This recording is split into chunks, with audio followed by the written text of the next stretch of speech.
Hey everyone, I'm so excited to be back for another Fun Fold Friday. This is Cassie. So yeah, today's Fun Fold Friday. We did miss last week. It was craziness around here. So let me show you what we're going to be making. It's a super simple fold. And it's going to take a couple pieces of cardstock, but I did figure out a way to make an A7 card as well. And there's Miles, because Miles is on one of those cards, so he wanted to model for you. So these, I know you've seen these before. There's several ways to make them. I'm going to show you how I make them. But before we do that, let's talk about what we're using. We're going to be using this adorable Meow Ya Doin stamp set from Lawn Fawn. I have had this for years, and I love it so much because it's cats, of course. And then we're going to be using this Clean Cut Layers Circle Set B from Trinity Stamps. So any circle die will do, and that's all you're going to need is a stamp set and maybe a circle or a square or whatever you want to use. So let's color these up. I did go ahead and stamp each of my cats down on some Express It cardstock using some Blackout ink by Ink on 3. And I'm going to do something a little different this time. I am coloring with my Copics, but I'm going dark to light. I don't typically do that. It's not my favorite way to color. I'm trying to expand my abilities, but I guess I would say you don't have to do that. Just do what you're comfortable with because it works just fine either way. And I don't know, I always feel like when I do dark to light, I use more ink. So I'm going to see if I can figure this out.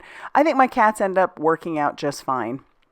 But yeah, so this is a seal point. That is my max. And so I'm only going to show you the coloring of this one because I do another one like him, but it uses all the same colors that are up on the screen. And then we're going to do my Miles. So Miles is a blue point, so we're going to use some grays in there. We've got some W6 and some W4, once again going dark to light just to see how we can do with that. And then I do use the E8 one just like I did before and the RV52 for his nose. So, and we're going to color the other cat like this. We had two cats that are a blue point and two that are a seal so that I could cover both of my kitties. Yeah. If you're going to get a card from me and it's going to have a cat on it, I think you would expect that it would probably have a Siamese since that is my two boys. All right, and then we're going to color up the little mouse, and we're going to color up the fish, and we're going to use the toners on those. So I've got T7 and T5 for this one. Didn't put the color up on the screen. And then we're just going to use T1 for the bone, just putting a little shadow on there. We're using B37 and B39 for the bed. I chose these colors based off of the pattern papers that I've chosen, and I'm not going to be able to list those pattern papers. One, there's no name on there anywhere, and I've had them for a while, and two, I just don't think they're available. So again, use what you have. I think that's what's great about this series that I'm doing is so often it's just going to be using cardstock and using what you have. Occasionally, if you want to bring in extras, go for it. But I know if you are like me and you've been crafting for a minute, you have a ton of pattern paper, and so I just say use what you have. Every once in a while, I'll probably bring in something new because I cannot help myself. Got to use something new from time to time because there's so many pretty pattern papers out there. We'll use our RV06, RV17 for the yarn, and then I'm going to bring in the matching dies to go along with these. Yes, I had to get matching dies for this one for sure because I use it so often. And so, yeah, that's what we're doing. And then we'll run that through our die cutting machine and we'll have all of our little pieces. And then we're going to set those off to the side and we're going to get started making our cards. So I'm going to put this down to real time. Before it was double time, but this is real time. You need two pieces of paper for our A2 card. You're going to need one that is 4 1/4 by 11 and one that is 5 1/2 by 8 1/2. And we're going to score this one at 5 1/2 inches. It's going to basically look like a top folding A2 size card. Not basically, it is. It is a top folding A2 size card. And so that's going to be our first piece. And then we're going to bring in the other one. Like I said, there are several ways to do these type of cards. This is just what I chose to do because I found that this was a little bit easier than like cutting down one piece of paper. And then this one's going to be scored at 2 1/8. And then we're going to flip it and we're going to score the other side at 2 1/8. And the reason for that is that 2 1/8 plus 2 1/8 equals 4 1/4. So yeah, those are going to meet right in the middle. We're just going to use our ergonomic bone folder. Love that thing. And just make sure that everything lines up nice in the center. Now you may need to trim down your pieces a little bit. I will have to do that and I'll show you how I do it. I trim it down just a hair. That's all you want to do. And then you test it. And if you need to trim more, you trim more. But yeah, I'm going to stick that in there and notice that it's a little tight. So we're going to trim down our top folding A2 size just a hair. I'll bring in my guillotine trimmer to do so. But you just want to make sure that everything isn't like forced fold in there. So yeah, just fold that up, trim down a little bit of it, not much, because you can always take more off. You can't put it back on, right? And then I'm also going to take this one and just trim a little bit off the top. And the reason for that is because I want that to fold down nicely as well. Just a little bit. Okay, and now that we've got that all done, I'm going to bring in some patterned paper. You could go ahead and attach these together to make sure if you wanted to before you start bringing in the patterned paper, but I'm going to do patterned paper first and then we'll attach everything. But just making sure everything closes nicely, and it does. And this will go really nicely inside of an A2 size envelope, no problem. But this will give you a lot of surface area to decorate if you'd like. So we're going to double time it up again. My patterned paper equals 4 inches by 5¼ inches. So it's slightly smaller than that front. We're just going to glue that down using some Barely Art glue. And then I have 2 more pieces of patterned paper. Those each measure 2 inches by 5¼ inches. So they'll go on those 2 flaps on the inside. You wouldn't have to put patterned paper in there if you didn't want to. Like I said, this is more area to decorate. So if you just love coloring up some little images and you want to put those in there, go for it. Or if you want sentiments in there, go for it. There's so many options with these type of cards. And then I'm going to go ahead and attach this down to my other piece of cardstock. Put that right inside there. I've already tested. Everything is going to close perfectly. And then I do have another piece of that same patterned paper because this patterned paper was 6 inches by 8 inches. So I have a little bit left over, and we're going to just put some of that on the inside. I just feel like that adds a little cohesion. And then we're going to stamp out our sentiment. So I've got Meow, you doin'. It just makes me giggle every time I even say it. And we're going to stamp that onto some navy cardstock. I'm going to use my anti-static powder tool, ink up my sentiment with some juicy embossing ink by Ink on 3. Stamp that down, cover that with some detail white embossing powder. This is the Simon Says Stamp detail white. Works great. I've had it for years. And then we're going to hit that with our heat tool. And then once that's good to go, we'll trim it down. I'll basically do the same thing for the A7 card that we're going to use, but I don't show you all the deets of that. Then we're going to trim this down and give it a little bit of a fishtail banner. Super simple to do. Just cut a snip into the center and then, go from the edges into your snip, and then you can have that little fishtail. I'm not always very good at it, at least the measurement of making sure that I have enough on each side, but that's okay. Then I don't want my kitty to just look like he's floating, so I'm going to put some ground on there just using another Copic marker, and then we'll blend that out with a little bit lighter color. And then we can put our little Miles character on top of it. I'm going to attach, first I thought with glue, but then I decided I'm going to use foam tape, but I am going to attach the little mouse to the bottom of his foot area. And the reason for that is because I want to put foam tape on both of those, and it's just easier when you attach your images if they're going to be overlapping. At least that's what I've found.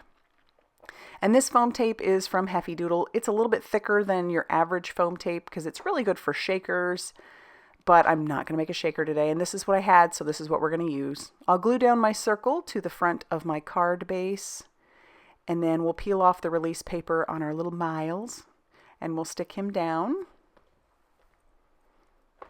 And then I'm going to grab in the banner and peel off that release paper, and we'll put that right down on top. I am going to use some embellishments later, but we'll do that when we embellish the other one also. I'm going to grab one of my little Max characters, and we'll put him on the inside. This one's adorable, so we'll put him in there, and he will be playing with that ball of yarn, throwing it up in the air, which is actually funny because Miles would be the one playing with anything more than Max would be. And then we'll just glue that in. So it leaves me plenty of room to write a message to my recipient. And like I said, we will decorate that later. So now we're going to bring in the A7 card. You're going to need 3 pieces of cardstock for this one. And this is just the way I was able to figure it out. This first piece measures 10 inches by 7 inches. And then we are going to score that at 5 inches. It's going to have to be a horizontal card. It's just no other way around it because there isn't like 14-inch cardstock out there. I mean, I'm sure there is, but I'm not paying for that. This is what I have. So we'll just score that at 5 inches and we will have a top folding A7 card. And A7 is just a 5x7. So there is a 5x7 card right there. Now the other two pieces you need will be the exact same size. They are 10.5 inches by 5 inches each. And then we're going to measure or score these at 3.5 inches. And the reason for 3.5 inches is because 3.5 plus 3.5 equals 7. So they will meet in the middle once you attach these to that other piece of cardstock to your base. So love it. Yeah, it does make it a little bit thicker, and I'm sure there's another way to do it. Y'all are smart. If you really want to figure it out, I'm sure you will. But for me, I just need things simple sometimes. And so this is why I decided to do it this way. It's not that thick, and it'll fit in an A7 card envelope just fine, especially if you don't add a ton of bulk by, you know, all kinds of images with all kinds of whatever. You should be fine. So here we are, we're just going to attach this to the back using that liquid glue. Liquid glue because it does give you a little bit of wiggle room, just in case you don't get it on there perfectly. And as you can tell, we are down to regular speed right now. This is real time. I just wanted to do it that way so it'd be a little bit easier for you to follow along. So there you see that one meets halfway, and then we'll grab our other piece and we'll glue that one to the back also, and those two flaps will meet in the center. Yeah, it's a lot of cardstock, but these are fun cards to give out. You could probably find, like I said, many other ways to do this, but I'm okay with this. All right, so there they meet mostly in the middle. I think I fix it so that they do. And then now we're going to decorate this. So this pattern paper measures 4 3/4 by 6 3/4. So this was a 6-inch by 8-inch pad of paper. It is not double-sided. It's actually kind of hard to find some of those double-sided papers. But I figured since this one wasn't double-sided, I could use it on a card like this because I don't need to show the other pattern. And then these ones measure 4 inches by 5 1/4 inches, I believe. I did put that up on the screen. But yeah, so it's a little bit, showing off a little bit more of that border. And then we'll just take this extra little piece and put that on the inside like we did with the other one. And then we can start decorating basically the same way. But this one's a birthday card. So as you can see, I did stamp it onto some pink cardstock, going through the same basic, just using an anti-static powder tool, stamping with some juicy embossing ink, and then covering that with some detail white embossing powder. And then we're going to put a fishtail on this one also. And then we're going to attach our little Max. He is my little napper. And we'll put him on his little bed. And since it's a birthday card, he needs a hat. And then we'll put his little fish next to him. And then we can use our foam tape on the back of that entire little scene. So we'll put foam tape on the back of him and foam tape on the back of the words. And again, we're going to ground everything because I don't want them just looking like they're floating. And then we can attach that down using some liquid glue right to the center.